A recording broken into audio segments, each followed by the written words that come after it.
تمہارے جو آخری امام کے پاس جو 10 پارے رکے ہوئے ہیں نا، جو ننگا بیٹھا ہوا ہے کسی پہاڑ میں، وہ لے کر کے جب آئے گا تو مکمل تمہارا قرآن ہوگا. یہ تمہارا عقیدہ ہے. حق الیقین شیعہ مذہب کی کتاب ہے، لکھنے والا شیعہ مورخ ہے. حق الیقین جلد نمبر 2، مصنف علامہ سید محمد باقر مجلسی علیہ الرحمہ. انہوں نے اپنی کتاب کے پیج نمبر 18 یا 19 کے اوپر جو بات لکھی ہے یہ کہ اور شیخ توسی اور نعمانی نے حضرت امام رضا علیہ السلام سے روایت کی ہے کہ حضرت قائم کے ظہور کی علامتوں میں سے ایک علامت یہ ہے کہ وہ برہنہ بدن خسر آفتاب کے سامنے ظاہر ہوں گے. اس کا کیا مطلب نکلتا ہے؟ کوئی آدمی کو برہنہ کہا جائے تو کچھ سمجھ میں نہیں آئے گا. برہنہ کے معنی ہے ننگے، برہنہ کے معنی ہے ننگے، اور خسر آفتاب کے معنی ہے پہاڑ کے اندر سے. دو باتوں کو میں نے خلاصے کے طور پر رکھا. اگر میری یہ بات اگر غلط ہے تو پھر شیعہ مذہب کی کتاب بھی غلط ہے. ایک مولوی حیدرآباد دکن ہندوستان سے نکلا ہے، اس نے سرکار امام زمان علیہ السلام پر گستاخی کی اور حوالہ یہ دیتا ہے کہ ہم نے شیعوں کی کتاب سے کیا ہے. اگر آپ اس کا انداز بیان دیکھیں وہیں سے پتہ چل جائے گا یہ فتن و فساد کے لیے اس نے کام کیا ہے. وہ روایت اصل میں حق الیقین میں علامہ مجلسی نے بحار الانوار میں بھی نقل کیا ہے اور حق الیقین میں. اصل روایت یہ لی گئی ہے غیبت جناب توسی سے اور غیبت نعمانی سے. اصل روایت عربی میں ہے، تو میں پہلے گزارش کرتا ہوں کہ پہلے عربی روایت پڑھ دیتے ہیں، اس کے بعد جو ہے دیکھیں کہ جو اعتراض اس نے کیا ہے کہاں پر خود اس نے غلطی کی ہے اور کہاں پر ترجمے میں غلطی ہوئی ہے. تو اصل روایت جناب یہ ہے کہ امام رضا علیہ السلام فرماتے ہیں ینادونا فی رجب ثلاثۃ اصوات من السماء. امام کیا فرماتے ہیں؟ ماہ رجب میں 3 جو ہے ندائیں دی جائیں گی لوگوں کو. کہاں سے؟ آسمان سے. 3 ندا. یہ علامت ہے کب؟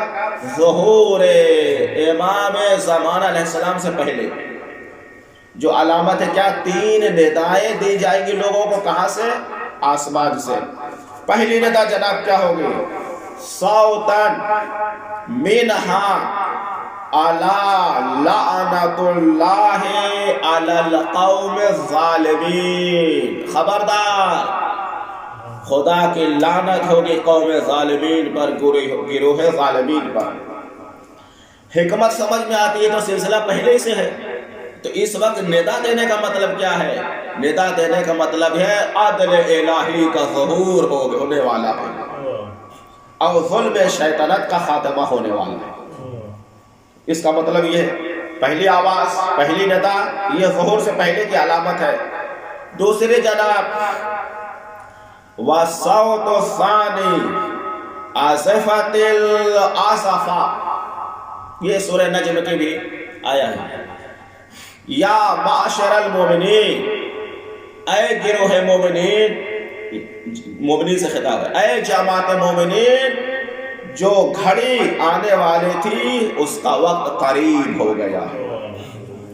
یعنی آپ انتظار کر رہے تھے، ظالمین آپ کو ستا رہے تھے، پریشان ہونے کی ضرورت نہیں ہے. وہ گھڑی آ گئی ہے، یوسف زہرا کا ظہور ہونے والا ہے قریب. یہ دوسری ندا. تیسری ندا وَالصَّوْتُ الثَّالِثُ يَرَوْنَ بَدَنًا بَارِزًا، یہیں سے اشتباہ ہوا ہے تیسری ندا سے. یَرَوْنَ بَدَنًا بَارِزًا نَحْوَ عَيْنِ الشَّمْسِ هَذَا أَمِيرُ الْمُؤْمِنِينَ قَدْ كَرَّ فِي هَلَاكِ الظَّالِمِينَ.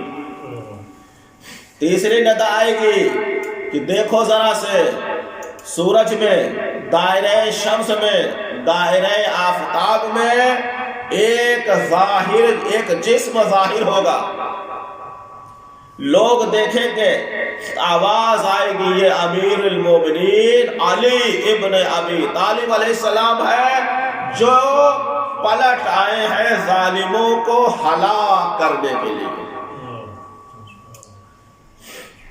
اب ایک سوال یہ ہوتا ہے، سورج کی روشنی اتنی تیز ہوتی ہے، عام بندہ ذرا سی دیر دیکھ نہیں سکتا، پھر اس عین شمس یعنی وہ دائرہ شمس میں وہ امام علیہ السلام کا جسم ظاہر ہوگا، یہ لوگ دیکھیں گے کیسے؟ سورج کی روشنی ہم ذرا سے اس طرح دیکھ نہیں سکتے، آنکھ جو ہے ایک سورج کی طرف رکھ نہیں سکتے، تو یہیں سے سمجھ میں آتا ہے جب آفتاب امامت طلوع ہوتا ہے تو اس آفتاب کی روشنی مدھم ہو جاتی ہے۔ یہی وجہ ہے کہ لوگ امیر المومنین علیہ السلام کی تصویر دیکھیں گے، امیر المومنین علیہ السلام کا جسم دیکھیں گے سورج پر۔ یہ سب آسمان سے تعلق ہے تینوں علامتوں کا۔ اب امام علیہ السلام کا ظہور ابھی ہوگا ابھی نہیں ہوگا؟ کب ہوگا؟ یہ رجب کے مہینے میں ہے۔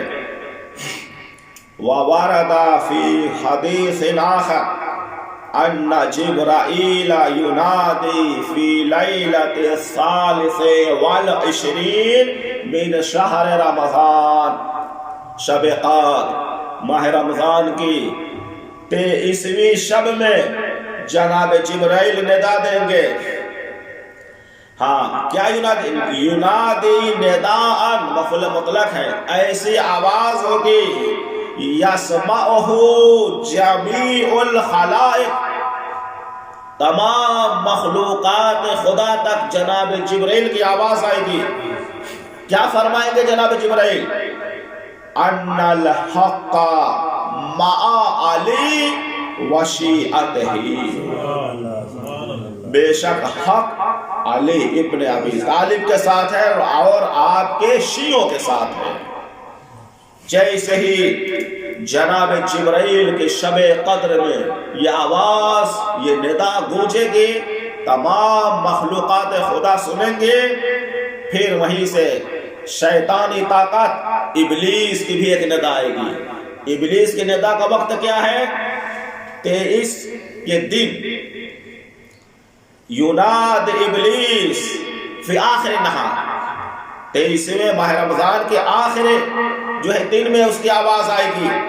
اب یہاں پر نام ہے، نام لینا مناسب نہیں، میں فلاں اس کی جگہ پر کر دوں، ان الحق مع فلان وشیعتہ، کہ دیکھو حق جو ہے مولا کائنات کے مقابلے میں فلاں حاکم صالح اور ان کے شیعوں کے ساتھ ہے۔ اب یہیں سے لوگ جو ہے جب دو ندا آئے گی تو یہیں سے کیا، جو بندہ ثابت قدم نہیں رہے گا اس کا ایمان ڈگمگائے گا۔ یہی وجہ ہے کہ ہماری ذمہ داری کیا ہے غیبت امام میں؟ ثبات قدمی۔ فَيُنَادِي جبرائیل بِنِدَاءٍ آخر، اس کے بعد جناب جبرائیل امین ایک اور آواز دیں گے، یسمعہ جمیع الخلائق، یہ بھی آواز تمام مخلوقات خدا تک پہنچے گی، ان المہدی قد ظہر فاتبعوہ، امام مہدی کا ظہور ہو گیا ہے، آپ ان کی اتباع اور پیروی کریں۔ اس کے بعد ورد فی کمال الدین علیہ الصادق علیہ السلام اول من یبایع القائم علیہ السلام جبرائیل، جب امام ظہور کریں گے سب سے پہلے آپ کے دست مبارک پر بیعت کون کرے گا؟ جناب جبرائیل امین۔ صورت کیا ہوگی، شکل کیا ہوگی جناب جبرائیل کی؟ ملک میں سے، ملائکہ میں سے ہے، ینزلو فی صورت طیر ابیض، ایک جو ہے سفید پرندہ کی شکل میں جناب جبرائیل امین نازل ہوں گے، فَيُبَائِعُهُ ثُمَّ يَضَعُ رِجْلًا علی بیت اللہ الحرام ورجلا علی بیت المقدس مقدس ثم ینادی بصوت طلق تسمعہ الخلائق. جناب جبریل امین بیعت کرنے کے بعد ایک پیر خانہ کعبہ کی چھت پر، دوسرا پیر کہاں؟ بیت مقدس کی چھت پر. اس کے بعد ندا دیں گے اتا امر اللہ فلا تستعجلوا.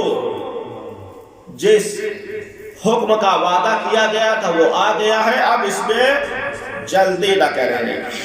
یہ روایات ایک تفصیلی طور پر بیان. اس سے پتہ کیا چلا؟ یہ جو علامہ مجلسی والی روایت ہے، یہ رجب کے مہینے میں 3 جو ندا دی جائے گی رجب کے مہینے میں.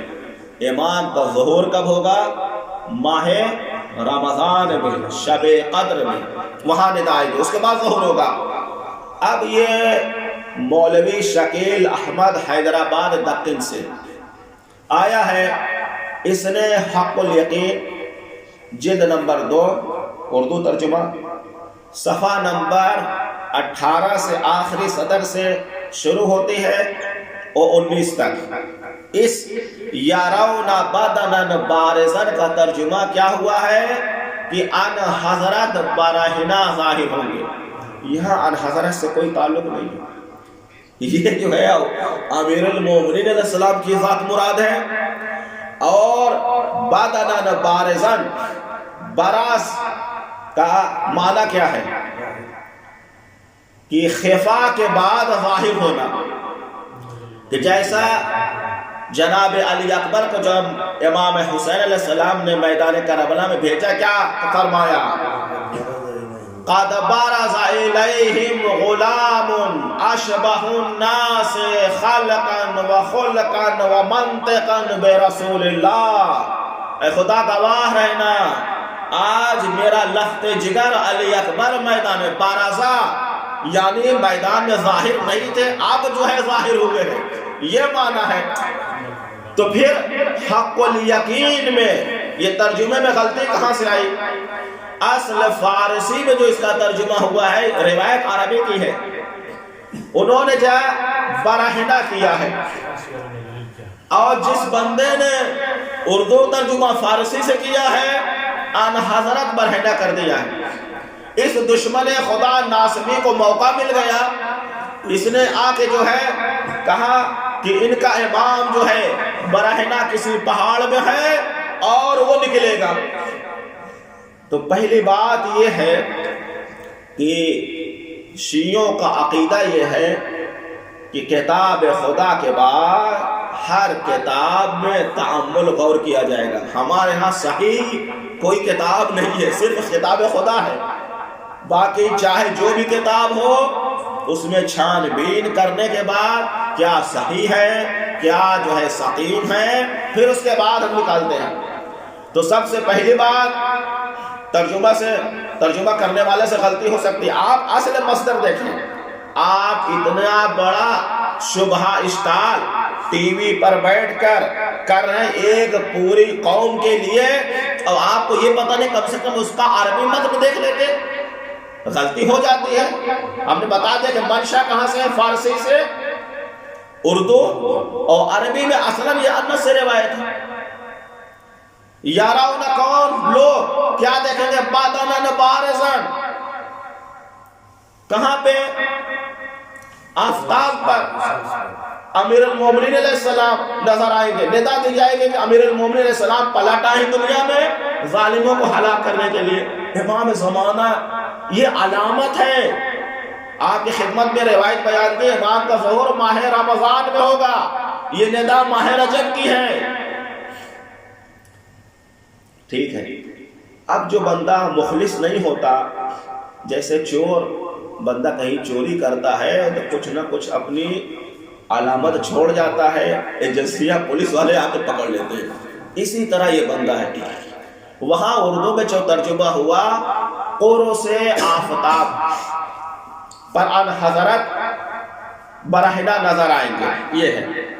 قرص عربی کلمہ ہے، آفتاب فارسی، ٹھیک ہے۔ قرص کے معنی یہ ہوتے ہیں دائرے کے، یہ جو سیڑھی ہوتی ہے اسے اقراص کہتے ہیں عربی میں، اور آفتاب کے معنی جو ہے سورج کے ہیں۔ یہ جو ہے بندہ پھنسا کیسے، یہ ملا اپنے جال میں کیسے پھنسا؟ اس نے کہا خرس، حیدرآباد کا لہجہ قاف کو خے پڑھتے ہیں، کہا یہ خرس آفتاب سے مراد پہاڑ ہے۔ اس بندے کو اردو بھی نہیں آتی اور اعتراض کرنے کہاں چلا ہے؟ سرکار امام زمان علیہ السلام پہ کہا کہ خرس آفتاب سے مراد جو ہے پہاڑ ہے۔ بھائی اردو بولنے والا آفتاب بچہ بھی سمجھتا ہے کہ اس کے معنی پہاڑ کے نہیں ہوتے۔ تو اس نے دیکھیں خود یہ بندہ اپنے جو جال بچھانا چاہ رہا تھا خود پھنس گیا۔ جس بندے کو اردو نہ آتی ہو وہ آ کر جو ہے روایات پر اعتراض کر کے ایک پوری قوم کو جو ہے شبہے کے دائرے میں کھڑا کر دے گا، فتنہ فساد برپا کرے گا۔ تو پہلے میں کہوں گا اے مولوی تیرے تلفظ تو بہت غلط ہے، کلینی کو کلینی یا اس طرح کی چیزیں کی ہے، یہ تو ایک بچہ بھی سمجھ سکتا تھا۔ تمہیں اردو نہیں، پہلے اردو پڑھو کسی مکتب میں جا کے، اس کے بعد آنا۔ اگر تمہیں ایک محقق ذمہ داری یہ ہوتی ہے اصل متن تک جائے تب جا کر کوئی بات کرے۔ تو آپ نے دیکھا اس بندے سے غلطی کہاں ہوئی ہے؟ ہاں، تو بروز کے معنی کیا ہے؟ پہلے جو ہے سورج پر امام کی تصویر ظاہر نہیں ہوتی مولا کائنات کی، اب ہوئی ہے تو اسے کیا بادانہ بھارزہ، یہ نہیں کہا برہنہ۔ تو جناب یہ مسئلہ انشاءاللہ تعالی یہ جواب واضح ہو گیا۔ اب ایک مسئلہ یہ ہے، اس نے جو ہے وسیم مرتد جس نے گستاخی کی، قرآن مجید کا انکار کیا، پیغمبر کے رسالت کا انکار کیا، وہ مرتد ہو گیا۔ ہمارا بھی جو ہے بیان اس پر چلا، کانفرنس یہاں ہوئی تھی تو وہاں پہ بیان کیا مرتد کا حکم کیا ہے شیعوں کے ہاں عالم اسلام میں۔ پہلا مسئلہ ہے کہ وہ مرتد ہو گیا وہ قتل کیا جائے گا، ٹھیک، مرتد فطری ہے یہ، ٹھیک ہے۔ دوسرا مسئلہ اس کی بیوی جو ہے فوراً اس سے جدا ہو جائے گی اور اس کی میراث جو ہے تقسیم ہو جائے گی۔ اب وہ ہمارا بندہ ہے ہی نہیں ہے اور شیعوں نے براءت کا اظہار کر لیا، خود ان کے خانوادے، ان کی اس وسیم مرتد کی بیوی، بچے، بھائی سب نے کہا اس سے ہمارا کوئی تعلق نہیں ہے۔ تو اب آپ اس کو مہرہ بنا کر پوری ملت کو جو ہے آپ ٹارگٹ کر رہے ہیں۔ یہ آپ بتائیں یہ سلمان رشدی کہاں سے آیا تھا؟ مسلمان تھا، شیعہ نہیں تھا۔ یہ جو ہے تسلیمہ نسرین بنگلہ دیش سنی، تو جو مرتد ہو جائے وہ مسلمی نہ شیعہ، وہ مرتد ہو گیا۔ اگر آپ کو یہی نہیں اصحاب مرتد نہیں ہوئے، پیغمبر کے اصحاب ازواج انبیاء مرتد نہیں ہوئی ہیں، تو ان کو ہم لا کے پیغمبر میں باتیں کریں، یہ کہاں کا انصاف ہے؟ جو بندہ مرتد ہو گیا اس کا جو ہے مسلمان اور عالم اسلام سے کوئی تعلق نہیں، تو آپ اس کو بنا کر جو ہے آپ ٹارگٹ کر رہے ہیں۔ اگر تمہارے پنڈلیوں میں طاقت تھی تو وسیم مرتد کا جواب دیتے۔ اس نے جو روایات جمع کی ہیں تمہاری کتابوں سے جمع کی ہے، جو غسل جنابت وغیرہ والے مسلم میں روایت ہے، صحیح مسلم میں اسے بیان کر دیا جائے تو کیا ایک عاقل انسان جو ہے نفرت کرے گا اسلام سے؟ اس نے جو ہے جمع کیا ہے، تم آ کے یہاں پر ٹارگٹ کر رہے ہیں، اس کا مطلب تم بھی فساد پھیلانا چاہتے ہو اور تمہیں پتہ نہیں، جا کے مطالعہ کرو۔ عقیدہ مہدویت عقیدہ انسانی ہے، نام چینج ہے، ہر امت جو ہے کسی ایک مصلح اعظم کا انتظار کر رہی ہے۔ تمہیں اپنی کتابوں کا نہیں پتا ہے کہ پیغمبر کی مسلمہ حدیث ہے ہمارے 12 جانشین ہوں گے۔ تفتازانی نے لکھا ہے من ماتا ولم یعرف امام زمانہ ماتا بیتتا جاہلیہ۔ یہ تمام مسلمات، جو بندہ مر جائے بغیر معرفت امام زمانہ کے اس کے موت جاہلیت یعنی کفر پر ہوگی۔ اس کو اپنی کتابوں کا نہیں پتا ہے، جا کے اس طرح سے جو ہے، اس کا مطلب کیا ہے؟ عقیدہ امام مہدی مسلمات رسالت رسول میں سے ہے، پیغمبر کے رسالت۔ اور عالم اسلام کے علماء کا فتویٰ دیکھے، جو بندہ پیغمبر کے ایک پیغام کا انکار کر دے وہ مرتد ہو جاتا ہے۔ اس سے آپ خود مرتد ہو گئے۔ ایک مرتد کو دیکھیں بندہ جال میں کیسے پھنسا، ایک مرتد کو ٹارگٹ کر کے پوری ملت تشیع پر بات کر رہے ہو، اور جو آپ تائید کرنے لائے ہو انکار پیغمبر کی رسالت کا انکار کر رہے، تم بھی خود مرتد ہو گئے۔ یہ بندہ خود مرتد ہو گیا ہے، اگر جو ہے شک و شبہ کا شکار نہیں ہے، چونکہ اس سے پیغمبر کے رسالت کا انکار لازم آتا ہے۔ دوسرا مسئلہ زیادہ طولانی نہ کرتے ہوئے کہ اس طرح کہ جو بندے فتنہ فساد برپا کرنے کے لیے آتے ہیں، حکومت ہند سے مطالبہ یہ ہے، انہوں نے ابھی تک وسیم مرتد پر اتنی FIR ہوئی، شکایتیں ہوئی، مظاہرہ ہوئے، اسے نکیل نہیں دی۔ تو اگر آپ اسے نکیل دے دیے ہوتے تو یہ بندہ دوسرا شکیل مرتد نہ آتا، شکیل ناصبی نہ پیدا ہوتا۔ بہرحال شیعوں نے کافی جو ہے مظاہرہ کیا، حیدرآباد میں اس کے خلاف کافی FIR ہو چکی ہے۔ امید یہ ہے کہ صوبائی حکومت، حیدرآباد کی حکومت اسے جو ہے سزا دے گی، اور اسے جو ہے اس کے زبان پر تالے لگ جائیں گے۔ لیکن سینٹر جو گورنمنٹ ہے ہندوستان کی، وہ ایسے بندوں کو میں سستی دکھا رہی ہے۔ یہ سستی جو ہے بہت بھاری پڑ سکتی ہے۔ آج وسیم مرتد پیدا ہوا، شکیل ناصبی پیدا ہوا، کل کوئی بندہ ایسا آئے گا جو اغلبیت جو قوم ہے اس کے خلاف، اس کے مسلمات، اس کے عقائد، اس پر جو ہے باتیں کرے گا، پھر آپ پریشان نہیں ہونا چونکہ دروازہ آپ کھول رہے ہو۔ تو حکومت کا کام یہ ہوتا ہے، جس طرح شریعت میں یہ ہے فتنہ فساد پھیلے آنے والوں کی کوئی جگہ نہیں ہوتی، اسی طرح ہر حکومت، ہر ملک کا قانون یہ ہے جو ہے عام فضا ملک کی خراب کرے اس کی جگہ جیل ہوتی ہے، اسے کھلا نہیں چھوڑا جاتا۔ تو امید یہ ہے کہ نوجوانوں تک یہ پیغام پہنچ گیا ہوگا کہ اصلاً اس روایت میں جو ترجمہ ہوا ہے یہ غلط ہوا ہے۔ اسی طرح اردو میں، اور جو بندہ بول رہا ہے اسے اردو تک نہیں آتی، چہ جائے گی یہ عربی متن کو پڑھ سکے۔ والحمدللہ رب العالمین، لبیک یا محمود۔